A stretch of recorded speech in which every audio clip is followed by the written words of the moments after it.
5. Parce que moi, confusion est belée dans Apocalypse 5. Apocalypse 5, ils ont makambo, oyo, et si, et bandi ko salama. Parce que les contradictions sont dans l'église. Tous autres, il y a un monde nyonso. Mais, moi, éclaircissement, baso, et si fungwami, to basi, baso, on a des bandits ko fungwamate.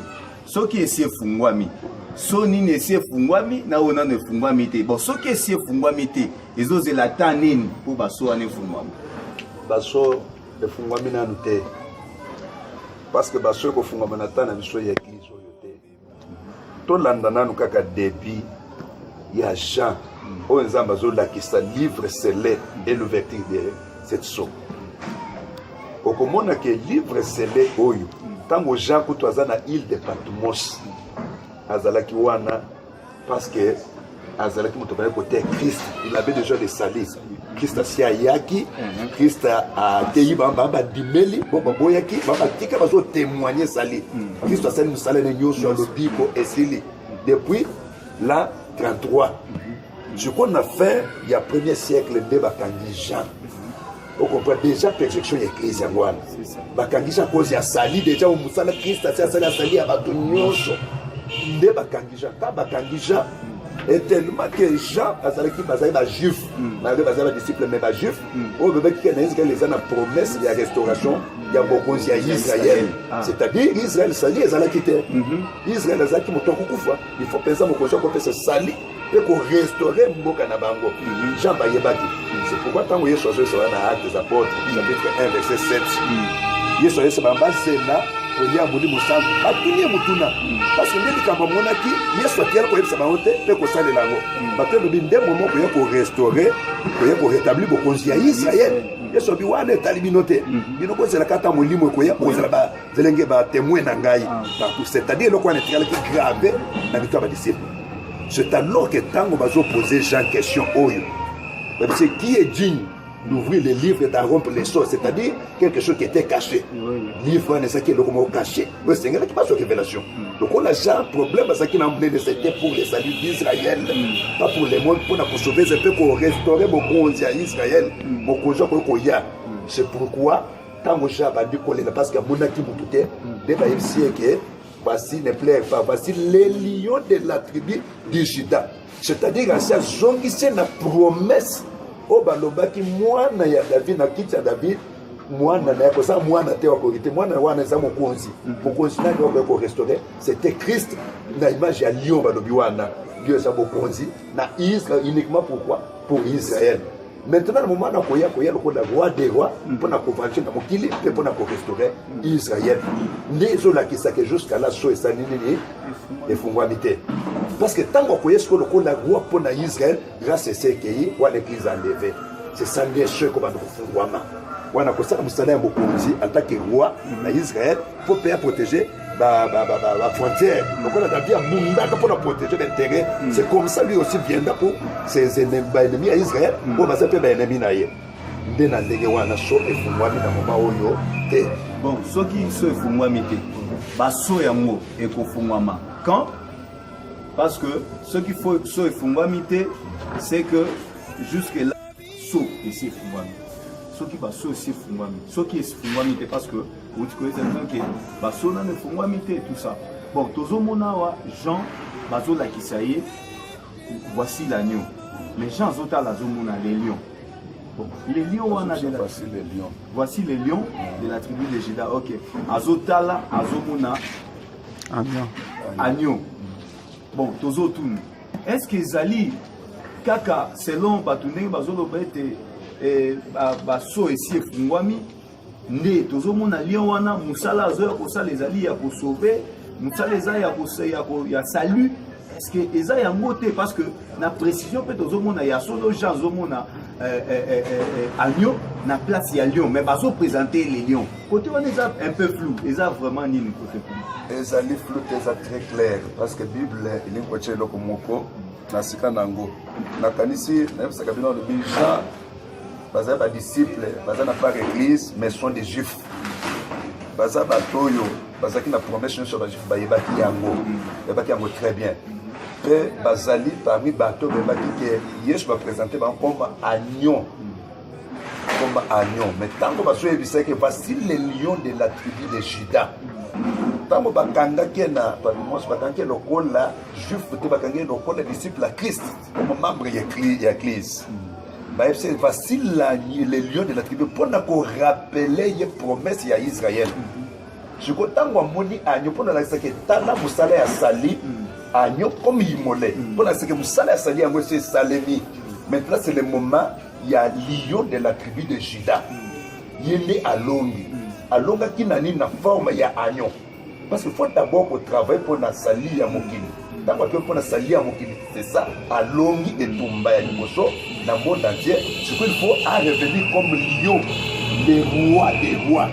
D'abord roi dans Israël. À ça na musala ya pour restaurer sikoyo roi des rois pour venger ba roi nyonso oyo na ba nyonso basaki mabena sa mokili. C'est pourquoi des aspects on se présenter. Et quand tu l'as regardé pour la que à vaincre quand il est venu comme agneau pour le salir, à vaincre d'abord masumu spirituellement. Ce qu'on soit koya pour la vengeance, ce qu'on peut pour la salir, pour sauver Israël pour la restauration. Donc en réalité parce que agneau les alliés agneau les choses dingues ça qui était agneau comme immolé maintenant ma c'est que sambo. C'est significatif. Dans la prophétie, déjà c'est le contrôle du monde entier. Miso Samboana, c'est ça. Azali agneau, c'est quand image agneau, on a déjà fait. Ça l'a sali, mais aspect où il m'a dit agneau, les alliés aspect il y a puissance, il y a contrôle. C'est ça, les manifestations avec ce qui va. Mais papa, pourquoi directement Zambé? Toujours une question parce que côté du Canadien Zambé. Mais Nengenini, balaki ce qui est directement les lions. Mais babandi nan kolaki c'est l'agneau et puis babengaye les lions parce que bakoye kolaki c'est ka mbala moko les lions parce que monsieur là sali ici laki et bongaki balaki c'est siko lion pour na kota lisa restauration balaki saka lion directement bana ko soka confusion sous ta balaki saka ye agneau adobi na zaro abazo ki confusion. Il faut pas c'est l'agneau c'est lui qui s'est présenté comme agneau, c'est lui qui est aussi lion. C'est pourquoi il faut pas l'accès l'aspect mibali parce que tant qu'il y a un aspect il y a que mokonzi à lati aspect à lionté va reconnaître que c'est un lion va reconnaître qu'il y a face moko c'est quoi ah le quoi c'est cela qui me sala agneau il faut pas moi na sala wana c'est pourquoi il était comme immolé c'est-à-dire image à quoi bon c'est quoi il y a qui est agneau image à la seconde ça image à puissance c'est pourquoi maintenant il y a une faiblesse mais c'est quoi il y a une force na yé pour être quoi chim na samoki comme les rois. Bon, papa, merci beaucoup. Ce qui réellement, ndenge ezana ngambo na yo, koyebisa biso que baso na ne fungwa mite. Bon, toke kokota na aspect yango ya baso. Tozomona so ya liboso, baso lobete tango ezo fungwa ma tozomona cheval ampe ya pembe. Pourquoi cheval ya pembe? Oyo pe aza image ya ba mususu balobi c'est Christ. Antichrist. Antichrist. Bon, tu es pourquoi cheval y a permis na soya liboso? Bako pesa raisonnement, ndé bazo pesa. Mais tant toujours quand on a prophétie, et toujours on a d'abord on a bandé la comprendre idon zamba bandi, et nous voyons parce que Zambé n'a qui m'obé qu'on a Israël à Bitumba. Na Bitumba na Israël, ce qui totalise Zambé, ce qui a l'ingatinda doba qui a pensé m'obé ce qui Israël l'ingue quoi attaquer. Pays, peuple ennemi naïe, à quoi attaquer n'a fait. Il va présenter symbole de APMB. Symbole APMB, c'est signification il y a Kimia. Or, c'est l'attaque qui commence. Ce qui va attaquer va riposter, parce que le feu rouge. C'est pourquoi le cheval n'a prophétie de présenter guerre.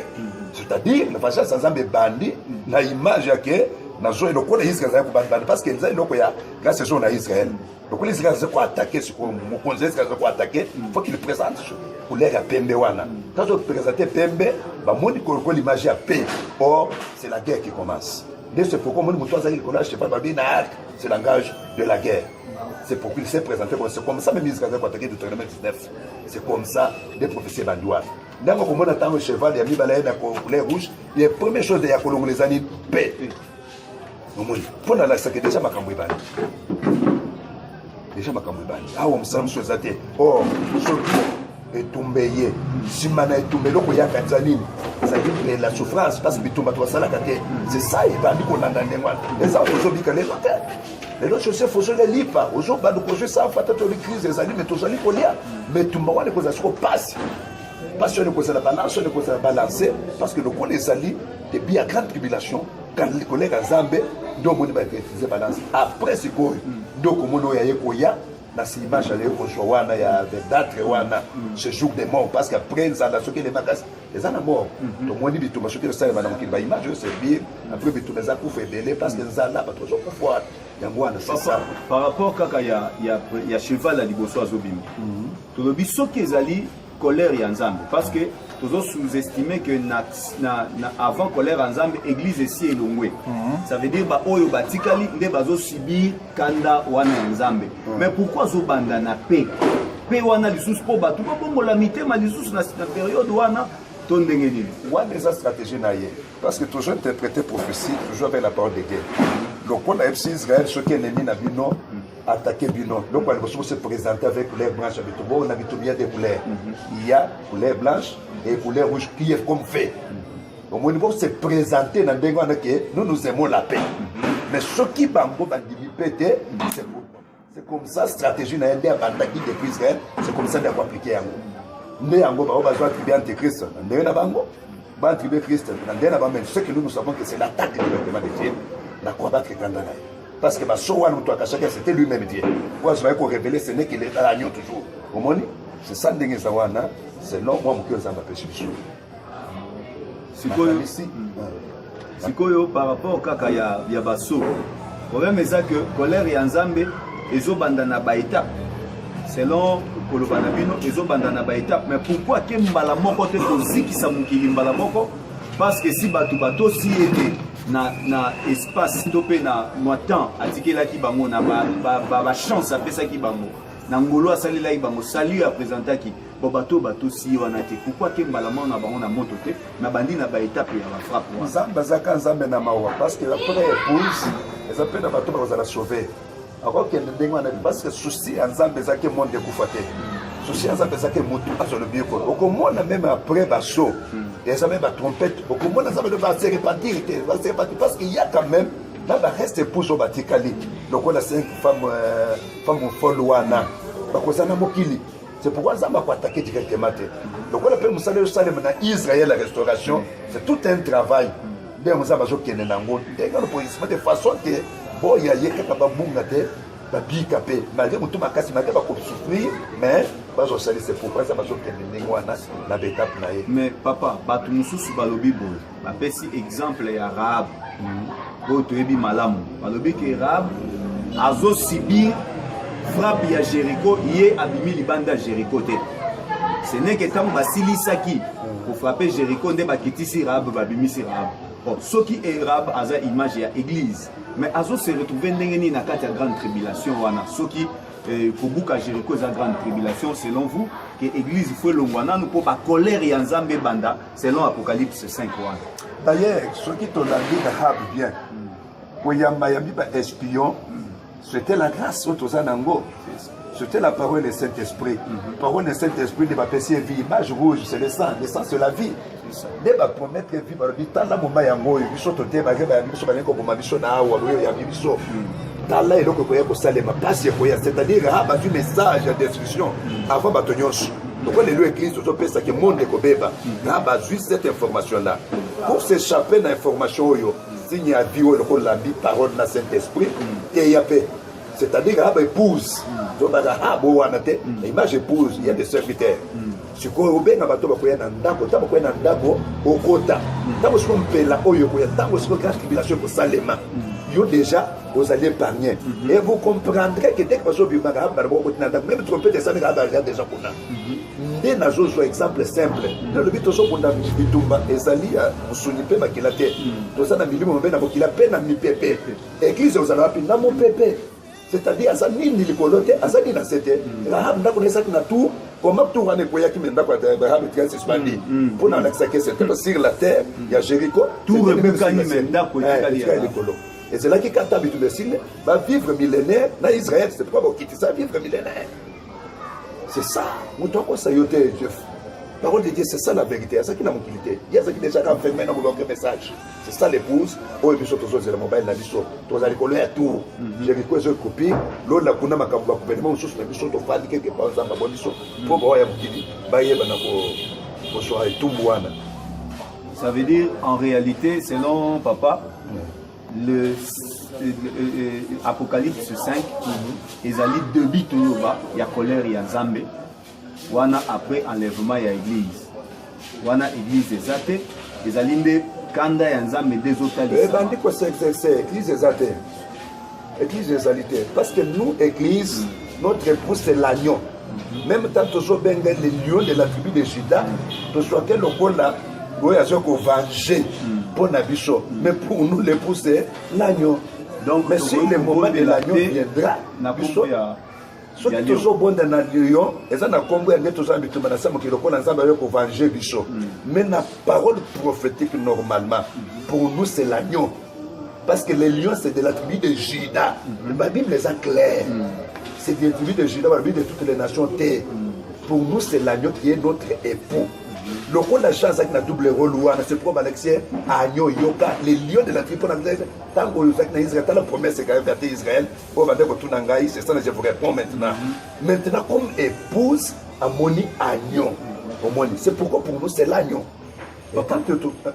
Problème sous ces alliés, Tokato Malobate, problème sous ce tozo, c'est comme si il y a une grande différence entre une parole prophétique na la prophétie oyo to yokaka vulgairement parlant ba prophète baza ebele lelo to zana ba prophète des nations par-ci par-là o bazo expliquer pe la prophétie selon Apocalypse 5 o bazo interpréter on ndenge na bon. Est-ce que tu cause au moins éclairage était par rapport à la parole prophétique? Qu'est-ce qu'est la parole prophétique et qui est habilité de parler de la parole prophétique? Est-ce que ça est-ce que ça n'a pas tout bien destiné pour la parole prophétique? Tout en clair, la parole prophétique ou les années. Mon fils, c'est monde de confusion. Parole prophétique, ils ont conception d'une espérance, il y a vie éternelle et enlèvement. Et donc prophétique, ils ont une mission d'exhortation, édification, consolation. Ce sont des choses différentes. Il y a qui sont parallèles. Ça, c'est l'espérance directement, il y a ciel. C'est ça la parole prophétique. Dans l'espérance, il n'y a pas la consolation. L'espérance, il y a l'icolo. Et ça, la consolation, il y a niveau, il y a gloire éternelle. La gloire éternelle. C'est quoi consolation? Il y a parole prophétique. C'est tant que nous sommes sur la marche, na mokiliawa. Pourquoi peut ça une espérance? Il y a Kiti, espérance à l'opango, espérance. Mais parole prophétique, peut espérance à l'opango. Il y a enlèvement dans l'éternité. C'est ça. Au moins, c'est pourquoi ceux qui tombent prophétiques ezali, pour la exhorter dans la marche, pour nous avoir une espérance, il y a l'écolo. Pour ils ont pensé qu'espérance, il y a tout biloko éphémère. Nous sommes appelés dans le biloko minene.